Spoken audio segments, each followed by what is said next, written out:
What do the Inferno, the Factory, the Alamo Dome, and the Smurf Turf all have in common? That's a great question, and lucky for me, an even easier answer. Any takers? Oh, right, we're in quarantine. There's no one. I got this one. They're all non-green artificial football fields. It sounds interesting. Just wait, trust me. This quarantine really sucks, right? I know what you're thinking. The world as we know it will never be the same. It's coming to an end. I was thinking the same thing, surprisingly. So I'm going to spice it up by teaching you all about one of Idaho's bland and probably minuscule points of fame. I'm here to inform you of its lovely legacy. Now, I'm by no means a football fanatic in any sense. I'd rather be shooting hoop out on the court or watching the Utah Jazz, am I right? But I was born and raised in Pocatello, Idaho, a mere 3.5 hours away from Boise, where we set our scene. I think it's safe to say that we're Bronco fans in these parts. In my not-so-small town, there's not much to do, especially now in quarantine. So those Friday night lights are all the rage for high school teenagers. While I may not be up to date on any football team in particular, go Dolphins, I still understand the rules of the game and the basic object of play. Boise State has changed the game of football, or rather what it's played on, and not just for college football. Today, I will explain what the blue turf is, when it was installed, the impact of that decision, and some mighty myths surrounding the Smurf turf. So what is the Smurf turf after all? That's a great question again. In 1986, Boise State University installed a blue AstroTurf. They were the first school in the world to do so. After 16 seasons of playing on the same green artificial turf, the athletic director at the time, Gene Blameyer, decided that if they were going to spend the same amount of money on another green grass that they would ruin by playing on it, they may as well make it look different. Now keep in mind, that same amount of money is $750,000. When interviewed by a sports reporter named Kelly Lyle from the Fort Collins, Coloradoan newspaper, Gene Blameyer suggested that he got the idea while sitting on a plane.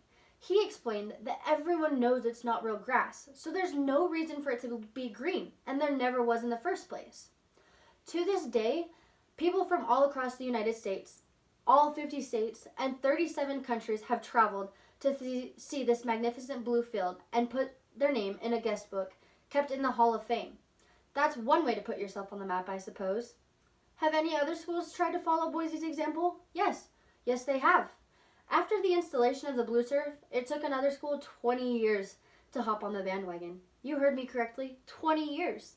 According to Boise State's official website, this other school was Eastern Michigan University. They added a gray turf in 2014, which doesn't really compare, but hey, we're not judging. Now, there are at least 9 other venues that offer non-traditional football fields with any kind of color. There's red, gray, blue, yellow, you name it, we've got it. Today, this blue turf is loved by most. However, some spread myths and rumors about this lovely Smurf turf. First, we're going to talk about the nicknames, however.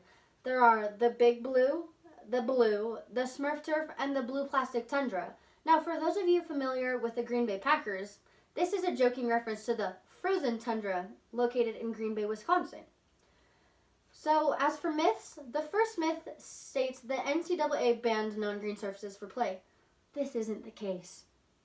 A second popular myth says that birds often mistake the field for a body of water and end up dead by trying to dive in. I hope that's not right. One of the best-selling game day shirts at Boise State University actually says the myth is true. Ducks do crash on the blue. How fun. Another myth says that the blue jerseys on the field camouflage the players and give the home team an unfair advantage. That sounds like someone salty to me. However, a non-myth, though, is that on March 22nd, 2011, owners of the National Football League put into place the Boise State rule that states all playing fields must remain green unless approval is granted by the league. Also in 2011, Boise has a federal trademark registration for the color blue as it applies to turf. Try looking up any other blue turfs. All you're going to find is our lovely Smurf turf here today. In short, the Smurf turf has a long, long legacy. And today, I stood before you to try and entertain you and inform you of that legacy. In review, the blue was a trailblazer, the first of its kind. And while it does have some haters, it probably has more nicknames. Whether you're a fan of football or not, Boise State University's Smurf turf put Idaho on the map for something other than potatoes, surprisingly. And I think that's something that all Idahoans can come to appreciate. Thank you.